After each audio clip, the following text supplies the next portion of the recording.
Good morning students, my self Anjana जाला। बच्चों, आज हम जिस चैप्टर को समझने जा रहे हैं उसका नाम है दोहे, जिनके कवि जो हैं वो हैं रहीम जी। तो इस चैप्टर को पढ़ने से पहले बच्चों हम इनके कवि के बारे में थोड़ी सी जानकारी प्राप्त करते हैं। रहीम जी का जन्म लाहौर में सन 1556 में हुआ था। इनका पूरा नाम अब्दुल रहीम खाना था। इन्हें अरबी, फ़ारसी, संस्कृत, हिंदी, अवधी और ब्रज भाषा का ज्ञान था। ये अकबर के नवरत्नों में से एक थे। इनकी अधिकांश रचनाएं नीतिपरक, श्रृंगार व भक्ति पर आधारित थीं। इनकी प्रमुख रचनाएं हैं रहीम सतसई, मदनाष्टक, रास पंचाध्यायी, रहीम रत्नावली आदि प्रमुख हैं। रहीम के दोहे लोगों को आसानी से याद हो जाते हैं और एक बार दोहों को पढ़ लेने पर इन्हें भूला नहीं जा सकता। ये इनके दोहों की विशेषताएं हैं, जिसमें मनुष्य को मुख्य रूप से व्यवहार, वाणी और नीति से जुड़ी बातें बताई गई हैं कि इस पाठ के माध्यम से कवि आपको दूसरों के साथ कैसा बर्ताव करना चाहिए, आपने अगर मनुष्य जन्म लिया है तो आपके जीवन का क्या उद्देश्य होना चाहिए, अपने सांसारिक कार्य को करने के साथ साथ आपको ईश्वर भक्ति में भी मन लगाना चाहिए। साथ ही इन नैतिक शिक्षाओं को देने के साथ साथ उन्होंने लोगों से आग्रह किया है कि वे अनैतिक कार्यों से दूर रहें, ईश्वर भक्ति में भी अपना समय व्यतीत करें, साथ ही अपने जीवन का उद्धार करने की कोशिश करें। तो ये इनके दोहों को लिखने का मुख्य कारण है। तो चलिए अब हम इन दोहों को पढ़ना शुरू करते हैं। रहीमन धागा प्रेम का मत तोड़ो चटकाए, टूटे से फिर ना जुड़े मिले गांठ पड़ जाए। पहले हम इसके जो मुख्य शब्द हैं उसका अर्थ समझ लेते हैं। धागा हम सबको पता है, हम किसको बोलते हैं? थ्रेड को बोलते हैं। प्रेम का मतलब प्यार। चटकाए मतलब होता है फट से तोड़ देना, कि एकदम खींचा और फट से हमने क्या कर दिया, उसको तोड़ दिया। ना मिले मतलब नहीं मिलना। गांठ किसको बोलते हैं? जब हम धागे को जोड़ते हैं और उसके बीच में जो निशान बन जाता है उसको हम गांठ बोलते हैं। पड़ जाए मतलब पड़ जाता है। तो इस दोहे के अंदर रहीम जी ने हमें प्रेम का महत्व बताया है। रहीम ने कहा है कि प्रेम रूपी धागे को कभी भी जानबूझकर एक ही झटके में नहीं तोड़ना चाहिए। यदि एक बार यह धागा टूट गया तो फिर उसे पहले की तरह नहीं जोड़ा जा सकता। यदि उस टूटे धागे को जोड़ने का प्रयास भी किया जाए तो उसमें गांठ पड़ जाती है। कवि का आशय है कि अपने प्रियजनों के साथ हमारा जो मधुर संबंध है उसे हमें बिना सोचे समझे टूटने नहीं देना चाहिए।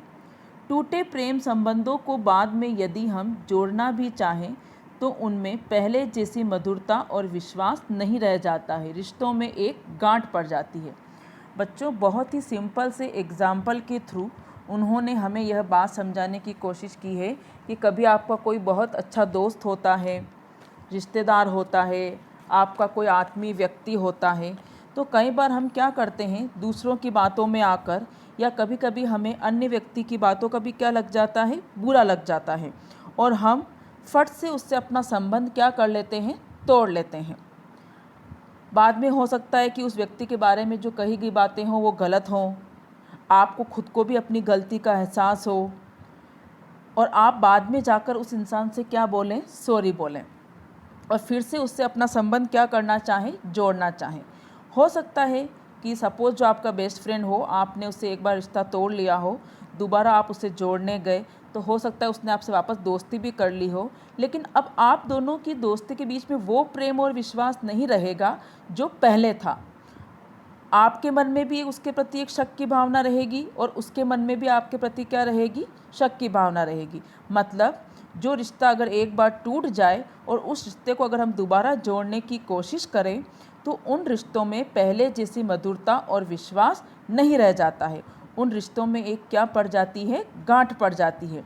इसको उन्होंने बहुत सिंपल एग्जाम्पल द्वारा हमें समझाया है कि जैसे कोई धागा होता है, उस धागे को अगर आप एक बार तोड़ दो तो वो जो धागा टूट चुका है उसको दोबारा पहले की तरह नॉर्मल नहीं किया जा सकता, अर्थात उस धागे को वापस जोड़ा नहीं जा सकता। अगर आप उस धागे को वापस जोड़ने भी जाएंगे तो उस धागे के बीच में क्या पड़ जाती है, एक गांठ पड़ जाती है।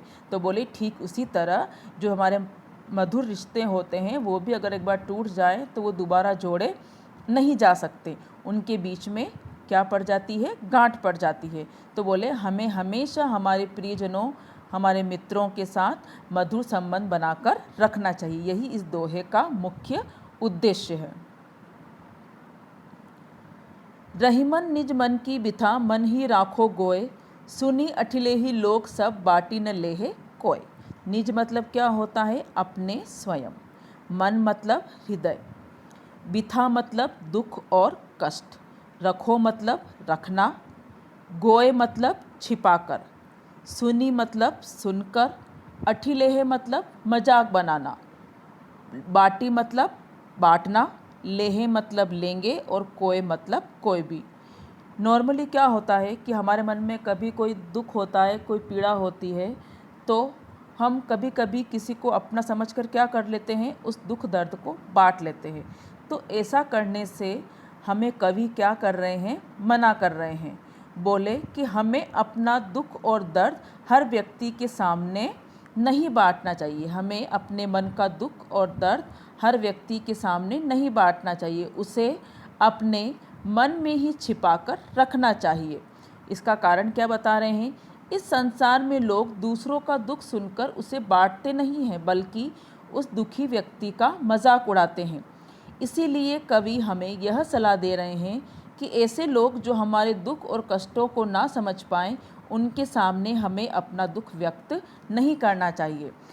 बच्चों, वैसे तो कहा जाता है कि दुख बांटने से क्या होता है, कम पड़ता है, हल्का होता है, और खुशियाँ बांटने से दुगुनी हो जाती हैं।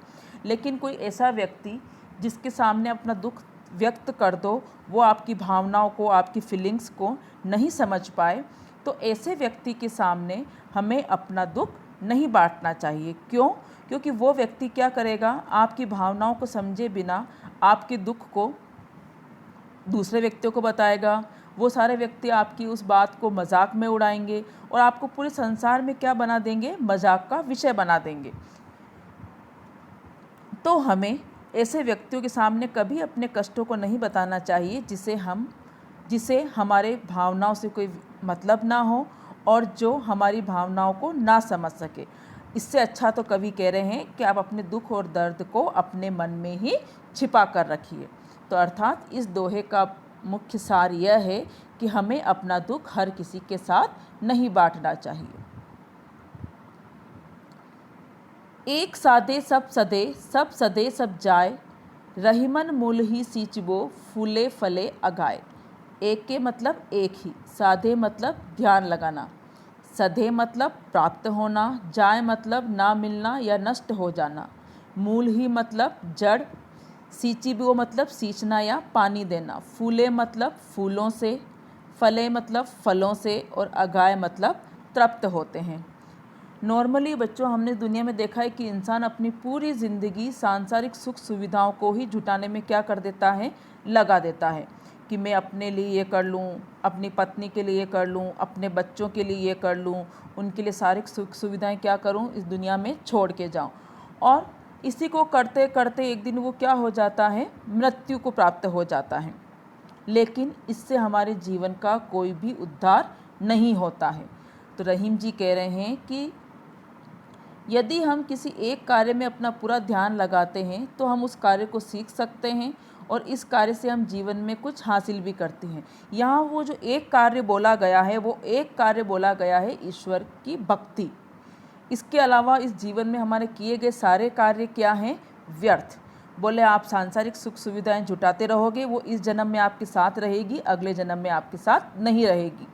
लेकिन अगर आपने ईश्वर भक्ति करी तो आपको इस जीवन में भी बहुत कुछ देगी और अगले जीवन में भी क्या होगी, आपके साथ रहेगी। इस बात को उन्होंने एक एग्जाम्पल के द्वारा क्या किया है, हमें समझाने की कोशिश की है।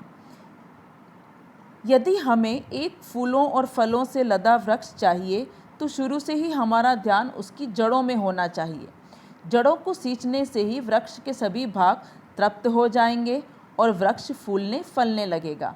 ठीक उसी तरह यदि हम भी अपना पूरा ध्यान केवल ईश्वर भक्ति में लगा दें तो संसार के सभी सुख हमें स्वयं ही मिल जाएंगे और हमारा मन भी तृप्त हो जाएगा। अर्थात कि बच्चों, यदि अगर हम कोई वृक्ष लाते हैं तो हमें ये चिंता नहीं होती कि बड़ा होकर ये वृक्ष हमें फल या फूल देगा या नहीं। हम उसको ये नहीं बोलते, सपोज़ मैं एक आम का पौधा लेके आई हूँ तो मैं उस आम के पौधे को ये नहीं बोलूँगी हे आम के पौधे बड़े होकर मुझे आम देना। वो उसका कार्य है, वो आपको जैसे ही बड़ा होगा वो क्या करेगा, आपको अपने आप फल या फूल क्या करने लग जाएगा, स्वयं ही देने लग जाएगा। आपका उद्देश्य क्या होना चाहिए कि जब वो छोटा है तो हम उसकी ध्यान रखें और उसकी जड़ों में क्या दें, पर्याप्त पोषक तत्व दें। तो बोले जड़ों को सींचने से वृक्ष के सभी भाग अपने आप तृप्त हो जाएंगे। अच्छा पोषण मिलने से वृक्ष अपने आप क्या होने लगेगा, फलने और फूलने लगेगा। बोले ठीक उसी तरह यदि हम भी अपना ध्यान ईश्वर भक्ति में लगाएं तो वो जो ईश्वर हैं वो संसार के अन्य सुख हमें क्या कर देगा, स्वयं ही क्या कर देगा, प्रदान कर देगा। और उस ईश्वर भक्ति को करने से हमें मन में भी शांति रहेगी और हमारे जीवन का भी क्या हो जाएगा, उद्धार हो जाएगा।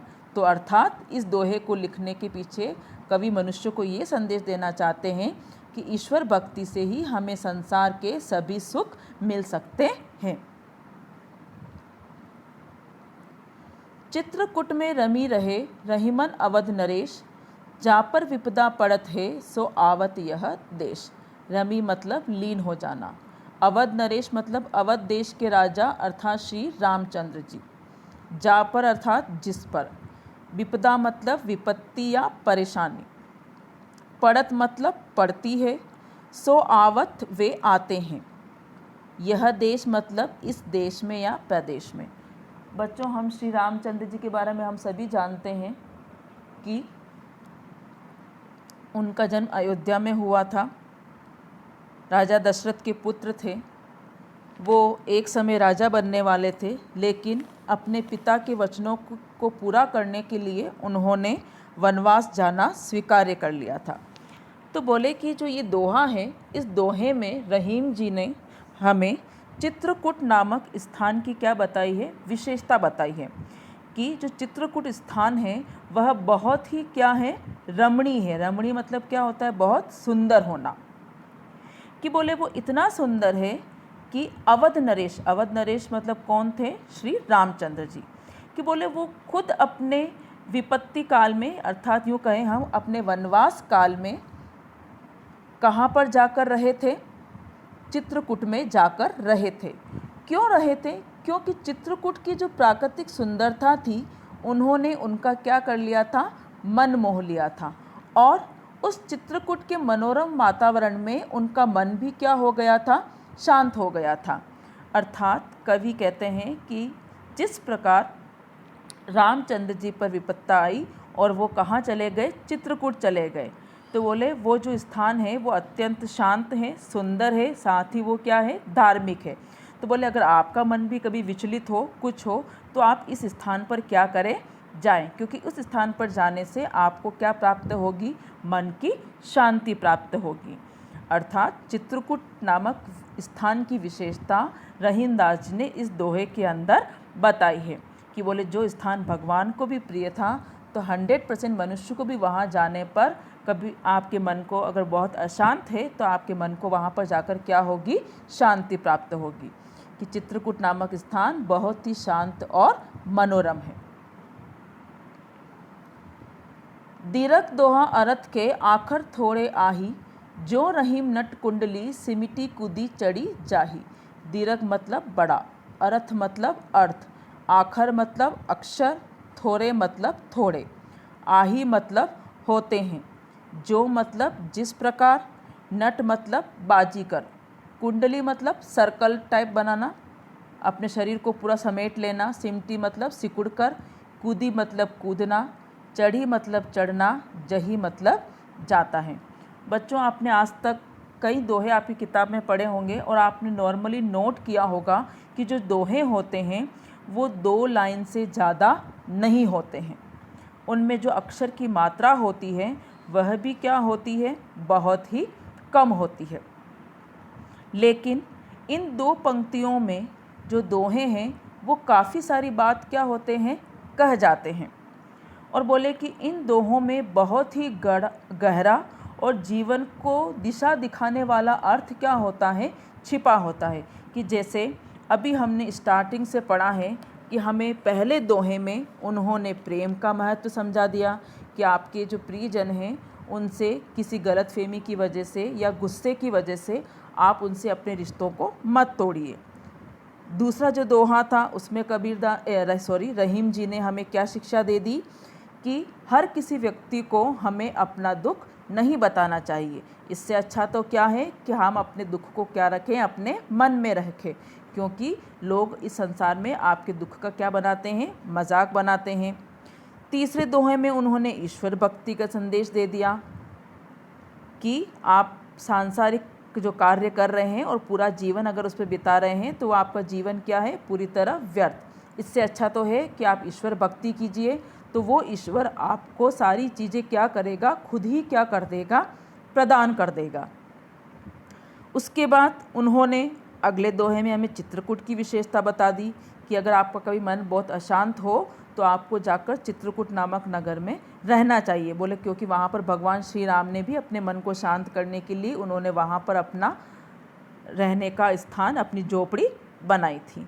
तो बोले रहीमदास जी कह रहे हैं कि बोले दोहे बहुत छोटे होते हैं और बहुत ही कम पंक्तियों में लिखे जाते हैं, लेकिन जो उनका अर्थ होता है वह क्या होता है, बहुत ही गहरा होता है। बोले कि दोहे कितने छोटे होते हैं कि बोले जिस प्रकार कुशल कारीगर बाजीगर अपने शरीर को कुंडली की तरह सिकोड़कर बड़ी कुशलता के साथ छलांग लगाकर ऊंचाई पर पहुंच जाता है, बोले ठीक उसी प्रकार कम शब्दों और छोटा होने के बाद भी दोहों का अर्थ दीर्घ होता है और वो लोगों के हृदय तक पहुंच जाते हैं। क्या आपने कभी देखा हो बच्चों, करतब दिखाने वाले एक रिंग का सहारा लेते हैं। वो रिंग दिखने में बहुत छोटी होती है और इंसान जो होते हैं वो कद और काठी से काफ़ी बड़े होते हैं, लेकिन फिर भी वो लोग क्या करते हैं कि अपने शरीर को बड़ी कुशलता से क्या कर लेते हैं, सिकुड़ लेते हैं और उस रिंग को पार करते हुए ऊंचाई पर पहुंच जाते हैं। तो बोले जो काम असंभव होता है उसको भी वो क्या कर देते हैं, संभव कर देते हैं। तो बोले ठीक उसी तरह जो दोहे होते हैं वह भी बहुत कम शब्दों में लिखे होते हैं, लेकिन उनमें जो विशेषता होती है उनकी, जो उनका अर्थ होता है वो बहुत गहरा होता है, जो लोगों के दिल को जल्दी से छू लेता है। लोगों के दिल में वो बातें बैठती हैं और वो उन बातों पर सोचने के लिए विवश हो जाते हैं और उन बातों को अपने जीवन में उतारने का क्या करते हैं, प्रयास करते हैं। तो बोले दोहों के आकार भली छोटे हों, संक्षिप्त हों, लेकिन उनके अर्थ क्या होते हैं, बहुत ही गहरे होते हैं।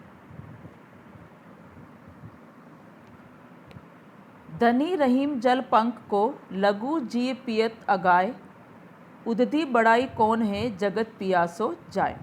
धनी मतलब महान, जल मतलब पानी, पंख मतलब कीचड़, लघु मतलब छोटा, जीव मतलब छोटे जीव जंतु, पियत मतलब पीकर, अगाय मतलब संतुष्ट होना, उदधि मतलब समुद्र, बड़ाई मतलब तारीफ करना, जगत मतलब संसार, पियासो मतलब प्यासा, जाए मतलब जाता है। कि इस दुनिया में हर इंसान अपने आर्थिक स्टेटस को देखकर अपने आप को क्या बताता है, बड़ा और महान बताता है।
जो प्राणी हैं उनकी प्यास बुझाने में भी क्या है, समर्थ हैं।